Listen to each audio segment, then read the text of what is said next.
जय हिंद दोस्तों, आप सभी का गांव तक रोजगार स्टडी पर बहुत बहुत स्वागत है। तो फ्रेंड्स, कैसे हैं आप सभी? उम्मीद करता हूं आप सभी अच्छे होंगे और अच्छे से अपनी प्रिपरेशन कर रहे होंगे। तो फ्रेंड्स, जैसा कि आप सभी में से बहुत सारे छात्र छात्राओं के कमेंट आ रहे हैं कि सर हमारे लिए बेस्ट बुक बता दीजिए, आपने किस बुक से प्रिपरेशन की थी। तो मैं आप सभी को यहाँ पर संडे में बुक बताने वाला हूँ और ये आज का बहुत ही इंपॉर्टेंट सेशन होने वाला है, क्योंकि इससे पहले हमने आप सभी को एक जीके जीएस का जो है सेट प्रोवाइड किया है। तो यदि आपने नहीं देखा है तो उसे जाकर के आप देख सकते हैं। और ये जो है आपके पिछले वर्षों में बार बार पूछे गए प्रश्न हैं, तो ये बहुत ही इंपॉर्टेंट है।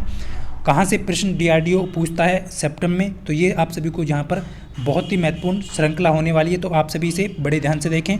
तो चलिए फ्रेंड्स, यहाँ पर जो है, और मैं आप सभी को बता दूँ ट्रेड टेस्ट के लिए जो है आपका जब फाइनल कट ऑफ के लिए भी मैंने आप सभी को वीडियो प्रोवाइड कर दिया है। उम्मीद करता हूँ आप सभी को सारी जानकारी मिल गई होगी। चलिए इस सेशन को स्टार्ट करते हैं। तो आप सभी में से बहुत सारे कैंडिडेट जुड़ चुके हैं, तो आप सभी एक बार इस सेशन को शेयर कर दीजिए जितने भी कैंडिडेट जुड़ चुके हैं।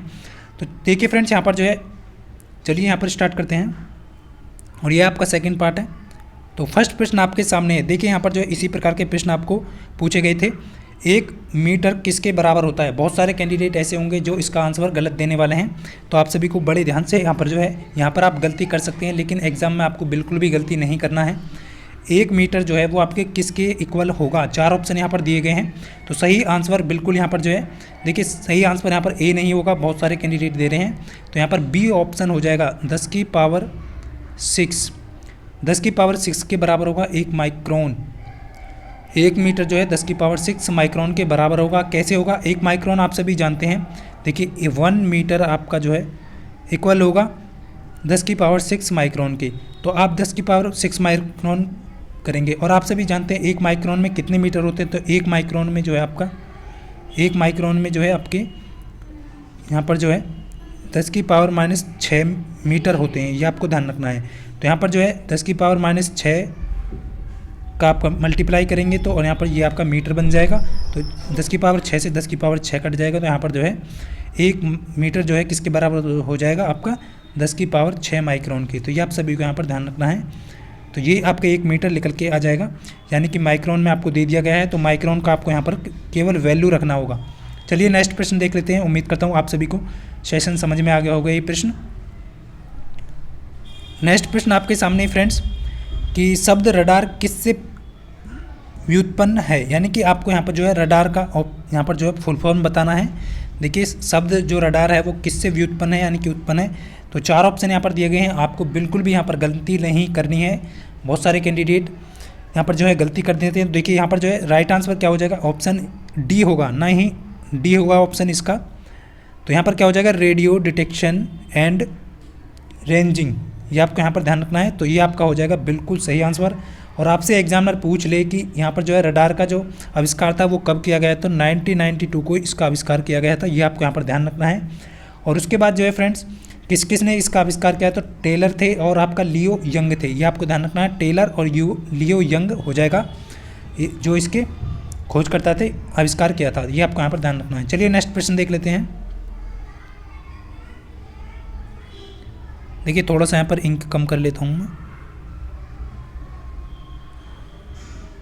अब देखिए निम्नलिखित में से किसने दिल्ली की सल्तनत पर राज नहीं किया था? देखिए बहुत ही इंपॉर्टेंट प्रश्न है और एग्जाम में पूछे जाते हैं इसी प्रकार के प्रश्न, कि दिल्ली की जो सल्तनत है उस पर किसने राज नहीं किया है। आप सभी जानते हैं गुलाम वंश।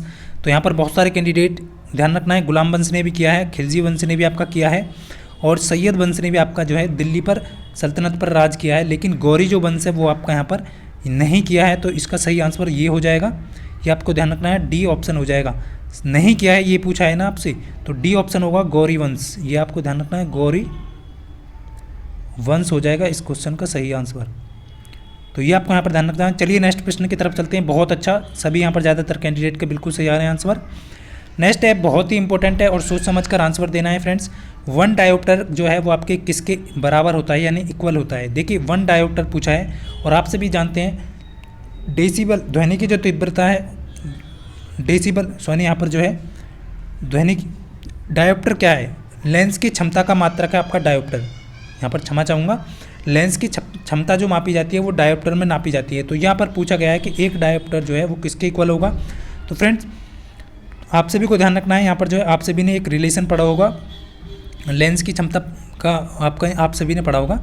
यहाँ पर जो है डी आप इसे कह सकते हैं, या फिर एक डायोप्टर जो बराबर है, एक डायोप्टर जो बराबर होता है 1 फ्रीक्वेंसी ये होता है फोकल दूरी होता है। एफ क्या होता है यहाँ पर, फोकस दूरी होगा, जो कि आपकी मीटर में होती है। तो ये आपको ध्यान रखना है। तो यहाँ पर एक डायोप्टर जब आप निकालेंगे, ये आपका डी है, तो एक डायोप्टर यहाँ पर जो है आपको देखिए, तो फ्रीक्वेंसी जो मीटर में होती है, तो यहाँ पर जो है आप सभी का जो राइट आंसर यहाँ पर क्या हो जाएगा, 1 मीटर की घात 1, यानी कि 1 मीटर इसका सही आंसर हो जाएगा। ऑप्शन में 1 मीटर नहीं दिया गया है, तो 1 मिली प्रति मिलीमीटर हो जाएगा इसका, प्रति मीटर, सॉरी यहाँ पर जो है 1 प्रति मीटर हो जाएगा, यानी कि m की पावर -1। तो ये आपको यहाँ पर ध्यान रखना है, ये आपको ध्यान रखना है। कभी कभी एग्जाम में जो है आपको फोकस जो दूरी है वो आपको सेंटीमीटर में दे दी जाती है और मीटर में पूछा जाता है, तो आप सभी को इस तरीके से निकालना है, ये आपका सूत्र है।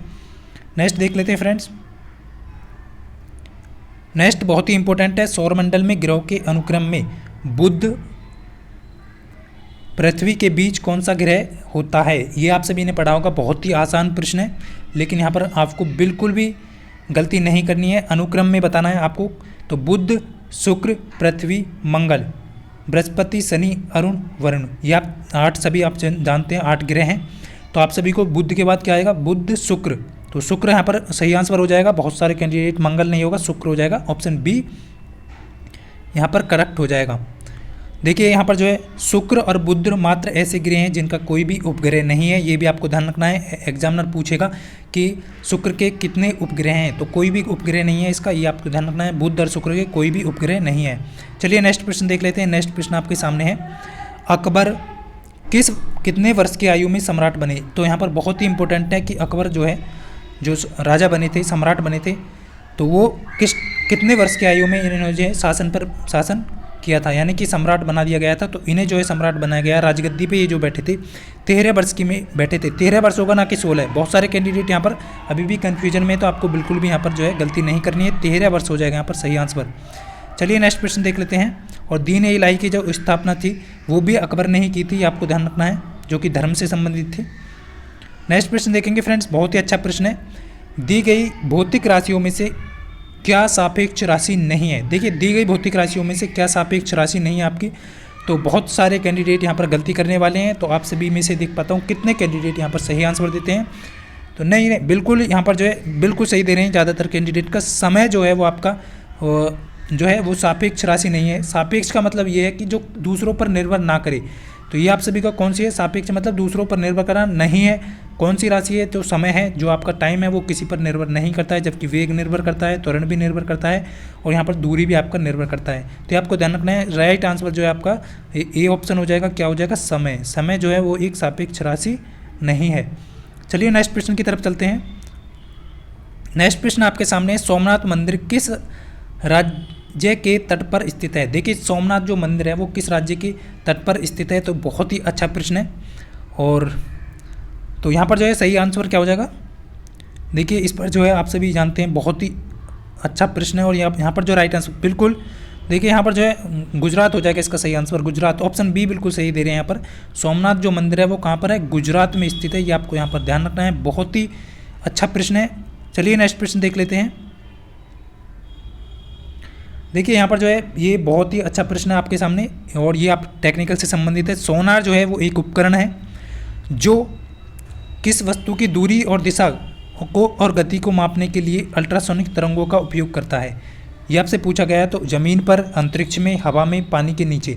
तो देखिए सोनार को बता दूं फ्रेंड्स, एक ऐसा उपकरण है जो कि आपका पानी के जो अंदर है, पानी के अंदर ये क्या करता है, दिशा, वस्तु की दूरी, दिशा, गति को मापता है। ये आपको यहाँ पर ध्यान रखना है, बहुत ही इंपॉर्टेंट है।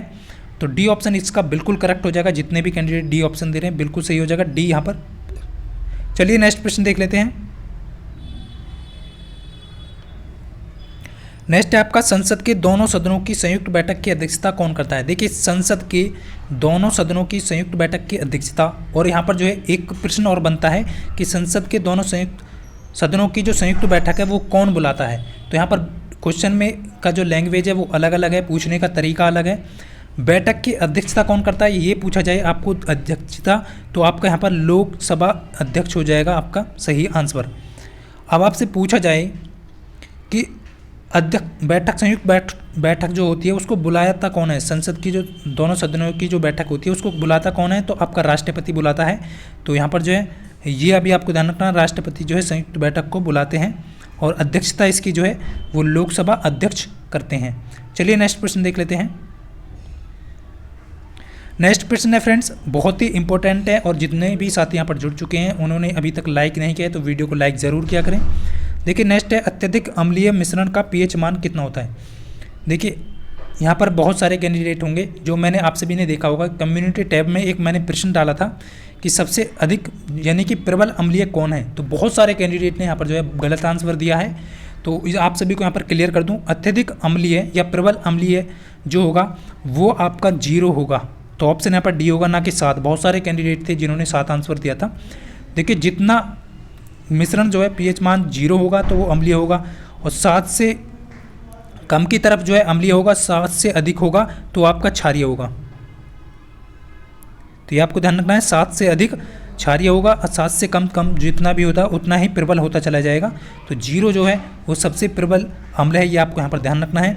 और यहाँ पर जो है मानव रक्त का पीएच मान भी आपसे पूछ लिया जा सकता है एग्जाम में, तो मानव रक्त का पीएच मान जो है वो आपका 7.4 होगा। तो ये आपको ध्यान रखना है। चलिए नेक्स्ट प्रश्न देख लेते हैं। और यहाँ पर जो है एक और प्रश्न आपसे पूछ सकता है एग्जामिनर कि पीएच पैमाने का जो है यहाँ पर जो है आविष्कार किसने किया था, यानी किसने खोजा था? तो सोरेन सेन करके एक जो वैज्ञानिक है उन्होंने ये खोजा था, सोरेन सेन।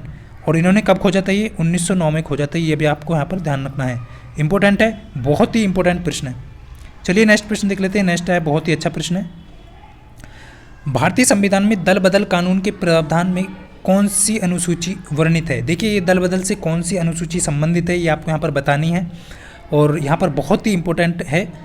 तो जितने भी कैंडिडेट यहाँ पर जो है अभी तक वीडियो को शेयर नहीं किया है तो एक बार वीडियो को ज़रूर शेयर किया करें, जितने भी साथी यहाँ पर जुड़े हुए हैं, क्योंकि काफ़ी मेहनत से आपके लिए प्रोवाइड करना। और आप सभी जानते हैं संडे में केवल छुट्टी रहती है, तो तभी मैं अब जो है छुट्टी होते ही 5 बजे ऑफिस से निकलने के बाद ही जो है आपका ये क्वेश्चन तैयार करता हूँ, उसके बाद आपको प्रोवाइड करता हूँ। तो यहाँ पर भारतीय संविधान में दल बदल कानून के प्रावधान से संबंधित कौन सी सूची है? तो वो 10वीं अनुसूची है। तो यहाँ पर जो है सी ऑप्शन यहाँ पर बिल्कुल सही हो जाएगा। और आप सभी को ध्यान रखना है 9वीं अनुसूची जो है प्रथम संविधान संशोधन 1951 के द्वारा जोड़ी गई थी। ये प्रश्न बहुत पूछा जाता है कि पहला जो संविधान संशोधन था वो कब हुआ था? तो 1951 में हुआ था। और कौन सी अनुसूची जोड़ी गई? तो 9वीं अनुसूची जोड़ी गई। और दल बदल कानून से कौन सी अनुसूची संबंधित है? 10वीं अनुसूची संबंधित है। और 11वें से कौन सी है? तो यहाँ पर जो है ग्राम पंचायत संबंधित है। और 12वें से नगर पंचायत। ये आपको यहाँ पर ध्यान रखना है, बहुत ही इंपॉर्टेंट है। नेक्स्ट प्रश्न देख लेते हैं।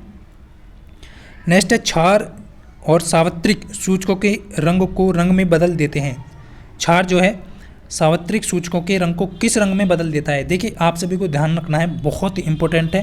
क्षार से और अम्ल से भी यहाँ पर जो है प्रश्न पूछा जाता है। तो देखिए क्षार जो होता है वो आपका क्या करता है? लाल जो लिटमस होता है, लाल लिटमस, क्षार जो है वो आपका लाल लिटमस को नीला कर देगा। ये आपको ध्यान रखना है, नीला करेगा। कौन करेगा? क्षार। और जो अम्ल होगा आपका, अम्ल जो है, अम्ल क्या करेगा? नीले लिटमस को लाल कर देगा, नीले को लाल करेगा। तो ये आपको यहाँ पर ध्यान रखना है। तो आप सभी को ये बिल्कुल ध्यान रखना है, अम्ल जो है नीले लिटमस को लाल करता है और क्षार जो है वो आपको लाल को नीले में परिवर्तित करता है। तो यहाँ पर जो है क्या हो जाएगा? तो लाल को नीले में हो जाएगा। तो ऑप्शन यहाँ पर बी हो जाएगा करेक्ट। तो नेक्स्ट देख लेते हैं फ्रेंड्स। नेक्स्ट बहुत ही अच्छा प्रश्न है, पृथ्वी 1 घंटे में अपने अक्ष पर कितने अंश घूमती है? देखिए यहाँ पर पूछा गया है कि पृथ्वी जो है आपके अपने अक्ष पर 1 घंटे में कितने अंश घूमती है। तो राइट आंसर क्या हो जाएगा? जल्दी से यहाँ पर कमेंट करेंगे, जितने भी साथी जुड़े हुए हैं। देख पाता हूँ कितने सही देते हैं यहाँ पर। 10 डिग्री नहीं, ए नहीं होगा, यहाँ पर जो है बी ऑप्शन हो जाएगा 15 डिग्री। ये आपको ध्यान रखना है, 15 जो डिग्री है, 1 घंटे में कितने अक्ष घूमती है? 15 डिग्री यहाँ पर घूमती है। ये आपको यहाँ पर ध्यान रखना है। तो ऑप्शन बी करेक्ट होगा, ना कि ए। चलिए नेक्स्ट है आपका यहाँ पर, भारतीय संविधान के किस भाग में मौलिक कर्तव्यों का उल्लेख है? देखिए बहुत अच्छा प्रश्न है। तो यहाँ पर मौलिक कर्तव्य पूछे गए, ना कि मौलिक अधिकार। मौलिक अधिकार आप सभी जानते हैं भाग 3 में है। भाग 3 में कौन है आपका, भाग 3 में आपके मौलिक अधिकार।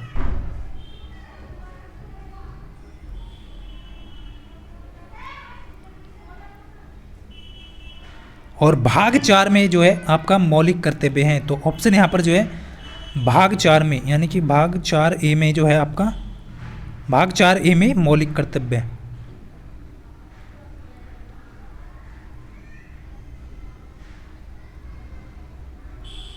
कर्तव्य इस तरीके से भी आप लिख सकते हैं। तो ये हो जाएगा किससे संबंधित है, तो भाग 4 से संबंधित है मौलिक कर्तव्य, भाग 4A से, ये आपको ध्यान रखना है। और 51A कौन सा अनुच्छेद, 51A, ये आपको ध्यान रखना है। तो ये आप मौलिक कर्तव्य लिए कहाँ से गए हैं, जल्दी से सभी साथी कमेंट करके बताएंगे। मौलिक जो कर्तव्य है वो किस देश से लिए गए हैं। परमाणु क्रमांक को किस अक्षर द्वारा निरूपित किया जाता है। देखिए बहुत सरल प्रश्न है, लेकिन यहाँ पर जो है बहुत सारे कैंडिडेट गलती करते हैं। परमाणु क्रमांक को किस अक्षर से निरूपित किया जाता है। तो देखिए परमाणु क्रमांक जो है वो आपका किससे निरूपित किया जाता है, तो जेड हो जाएगा यहाँ पर सही आंसर, इसका सी ऑप्शन हो जाएगा। और द्रव्यमान की बात करें तो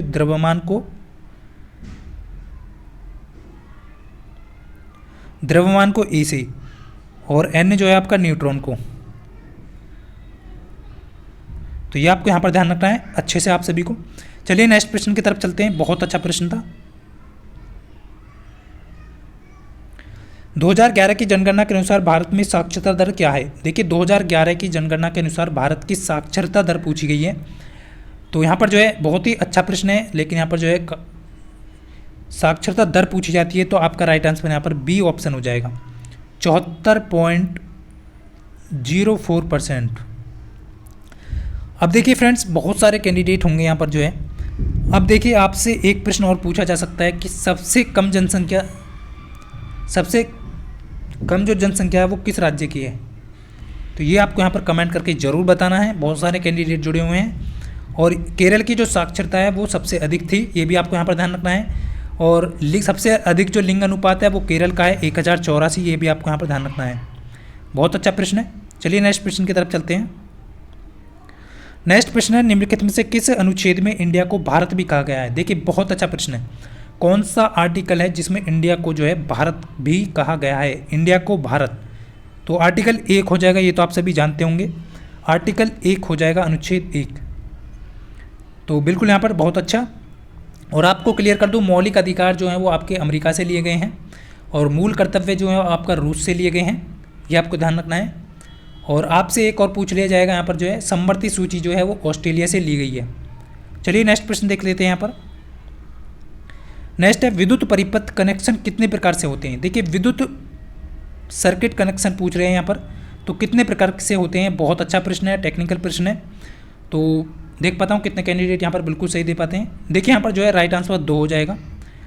वैसे तो कभी कभी आपने पढ़ा होगा तीसरा भी यहाँ पर मिश्रित, लेकिन यहाँ पर ज़्यादातर एग्जामिनर ने जो सही आंसर माना है वो 2 ही माना है, सीरीज और यहाँ पर जो है आपका पैरेलल। आप सभी को जानना है श्रेणी और समांतर, ये आपको ध्यान रखना है। यही 2 कनेक्शन होते हैं विद्युत सर्किट में, ये आपको ध्यान रखना है। बहुत अच्छा प्रश्न है। और आप सभी ने पढ़ा होगा रेजिस्टेंस को सीरीज में लगाना, रेजिस्टेंस को पैरेलल में लगाना, ये इस पर भी एक क्वेश्चन बनता है, आपको सभी को ध्यान रखना है। 1 या 2 प्रश्न यहाँ पर बनते हैं, यहाँ पर आपको ध्यान रखना है। बहुत अच्छा प्रश्न है। नेक्स्ट प्रश्न आपका, हिंद स्वराज किसके द्वारा लिखी गई थी। देखिए हिंद जो स्वराज थी वो पुस्तक किसके द्वारा लिखी गई, 4 ऑप्शन दिए गए हैं। और बहुत सारे कैंडिडेट यहाँ पर जो है मैं देख पा रहा हूँ गलत आंसर देने वाले हैं इसका। तो बिल्कुल फ्रेंड्स यहाँ पर जो राइट आंसर डी नहीं होगा, डी गलत है। राइट आंसर ऑप्शन ए होगा, मोहनदास करमचंद गांधी जी के द्वारा लिखी गई थी। सॉरी यहाँ पर मोहनदास करमचंद गांधी जी हो जाएगा इसका हिंद स्वराज का सही आंसर। तो क्या हो जाएगा। और आप सभी यहाँ पर कमेंट करके बताएंगे जय हिंद का जो नारा है वो किसके द्वारा दिया गया था। जय हिंद का नारा किसके द्वारा दिया गया। चलिए नेक्स्ट प्रश्न आपका यहाँ पर जो है बहुत ही अच्छा है।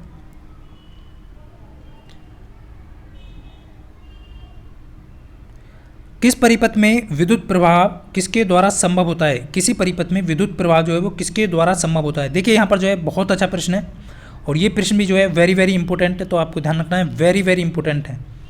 तो राइट आंसर क्या हो जाएगा कि कोई भी सर्किट है उसमें जो है विद्युत का जो प्रभाव है, फ्लो जो है वो किसके कारण होता है, तो इलेक्ट्रॉन के कारण होता है। ऑप्शन डी हो जाएगा, इलेक्ट्रॉन की गति के कारण। और जो आपका करंट है वो नेगेटिव से पॉजिटिव की तरफ फ्लो करता है, ये आपको यहाँ पर ध्यान रखना है।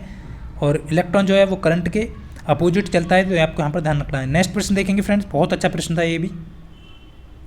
नेक्स्ट आपका निम्नलिखित में से कौन सी नदी प्रायद्वीपीय भारत की सबसे लंबी नदी है? तो कौन सी नदी है भारत की सबसे लंबी प्रायद्वीपीय? देखिए यहाँ पर जो है प्रायद्वीपीय भारत की लंबी नदी पूछी है, तो यहाँ पर राइट आंसर क्या हो जाएगा आपका? देखिए भारत की सबसे लंबी नदी आप सभी जानते हैं गंगा। अब पूछा गया है, अब गंगा की भी आपसे कभी कभी यहाँ पर जो है काउंटिंग पूछ सकता है कितने किलोमीटर की, तो 2525 हो जाएगा यहाँ पर, सॉरी 2525 किलोमीटर। सॉरी यहाँ पर एक बात जो है मैं क्लियर कर दूं इसे,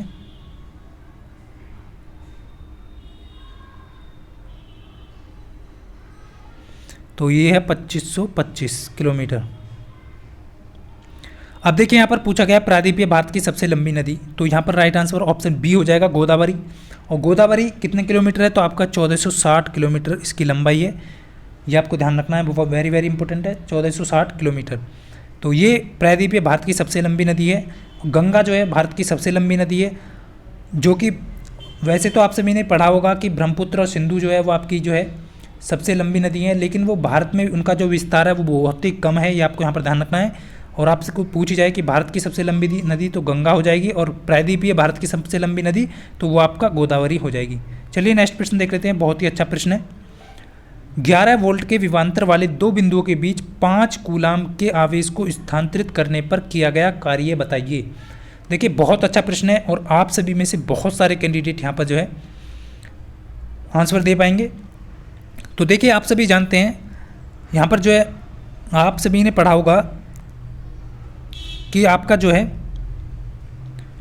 V बराबर जो है आपका हो जाए विभवांतर बराबर होता है यहाँ पर W/Q।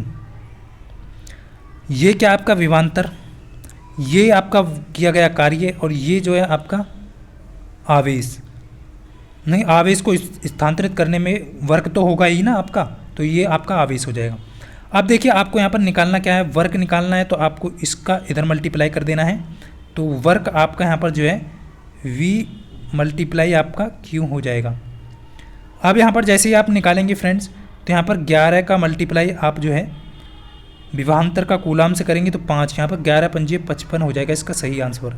तो 55 जूल हो जाएगा इसका करेक्ट आंसर। आप सभी जानते हैं वर्क को हम जूल में मापते हैं। चलिए नेक्स्ट प्रश्न है आपका राजघाट का स्मारक। राजघाट जो स्मारक है वो किससे संबंधित है, न किसका स्मारक है, ये आपसे पूछा गया है। वेरी वेरी इंपॉर्टेंट है, राजघाट जो है वो किससे का स्मारक है। राजघाट जो है वो समाधि स्थल है, ये आपको यहाँ ध्यान रखना है। तो राजघाट किसका है यहाँ पर आप सभी को बताना है, तो बिल्कुल ए ऑप्शन होगा यहाँ पर महात्मा गांधी जी का। राजघाट जो है वो महात्मा गांधी का स्मारक है। और यहाँ पर जो है आपसे पूछ लिया जाएगा इंदिरा गांधी का स्मारक क्या होगा, तो यहाँ पर जो है इंदिरा गांधी का हो जाएगा आपका शांति घाट या शांति स्थल। तो यहाँ पर जो है इसी तरीके से आपका जो है शांति स्थल,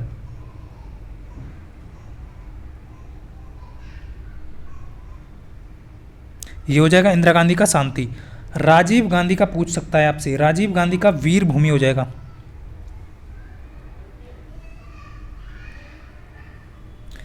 और पंडित जवाहरलाल नेहरू का आप सभी जानते हैं क्या हो जाएगा, शांति घाट। सॉरी यहाँ पर जो है शक्ति घाट होगा, ये जो है आपका जो है ये हो जाएगा जवाहरलाल नेहरू का, और इंदिरा गांधी का जो है वो शक्ति घाट होगा। शक्ति घाट जो है इंदिरा गांधी का, ये आपको ध्यान रखना है, ये आप सभी को यहाँ पर ध्यान रखना है, इतना ही आपसे एग्जामिनर पूछ सकता है। चलिए नेक्स्ट प्रश्न देख लेते हैं। नेक्स्ट है निम्नलिखित में से किस देश की सीमा भारत के साथ नहीं लगती। तो कौन सा देश है जिसकी सीमा जो है भारत के साथ नहीं लगती है। तो देखिए फ्रेंड्स यहाँ पर जो है बहुत सारे कैंडिडेट याद करते हैं कि किसकी लगती है किसकी नहीं लगती है, लेकिन यहाँ पर जो है ये प्रश्न बहुत ही ईजी है। आप सभी जानते हैं नेपाल की लगती है, बांग्लादेश की लगती है, म्यांमार की लगती है, जबकि ईरान की नहीं लगती। तो ईरान इसका सही आंसर हो जाएगा। भारत के साथ किसकी सीमा नहीं लगती, ईरान की नहीं लगती। अब देखिए एक ट्रिक और मैं आपको यहाँ पर बता देता हूँ जिससे कि आप आसान तरीके से यहाँ पर याद रख सकते हैं। तो आपको ध्यान रखना है बचपन MBA, मान लीजिए आपने बचपन में MBA किया, तो ब से क्या हो जाएगा बांग्लादेश, च से आपका चाइना, पे से आपका पाकिस्तान, न से आपका नेपाल, मैं से आपका म्यांमार, और यहाँ पर बी से आपका जो है भूटान, और यहाँ से ए से अफ़गानिस्तान। इन सभी की सीमा जो है भारत के साथ लगती है। टोटल 7 देश हैं जिनकी सीमा भारत के साथ लगती है। और आपसे पूछ लिया जाए भारत के कितने राज्य जो है अन्य देशों के साथ सीमा लगाते हैं, तो 27 राज्यों की जो अन्य देशों के साथ सीमा लगती है। ये आपको यहाँ पर ध्यान रखना है, वेरी वेरी इंपॉर्टेंट है। चलिए नेक्स्ट प्रश्न देख लेते हैं, बहुत ही अच्छा प्रश्न था। जजिया कर को किसने समाप्त किया? देखिए फ्रेंड्स, बहुत ही इंपॉर्टेंट है। जजिया कर को किसके द्वारा समाप्त किया गया? जहांगीर, हुमायूं, अकबर, औरंगजेब। तो देखिए फ्रेंड्स, आज के इस सीजन में इतने ही प्रश्न थे और इस प्रश्न का आप सभी को कमेंट बॉक्स में आंसर देना है। देख पाता हूँ कितने कैंडिडेट इसका सही आंसर दे पाते हैं। और आप सभी को बता दूं, इसका जो PDF है वीडियो के डिस्क्रिप्शन में लिंक दिया गया है, उस लिंक पर जाकर के आप इसे डाउनलोड कर सकते हैं। तो इतना ही आप सभी को बताना था। उम्मीद करता हूँ यदि आपको ये वीडियो अच्छा लगा हो तो वीडियो को लाइक करना, अपने दोस्तों के साथ शेयर करना। मिलते हैं नेक्स्ट वीडियो में, तब तक के लिए जय हिंद, वंदे मातरम।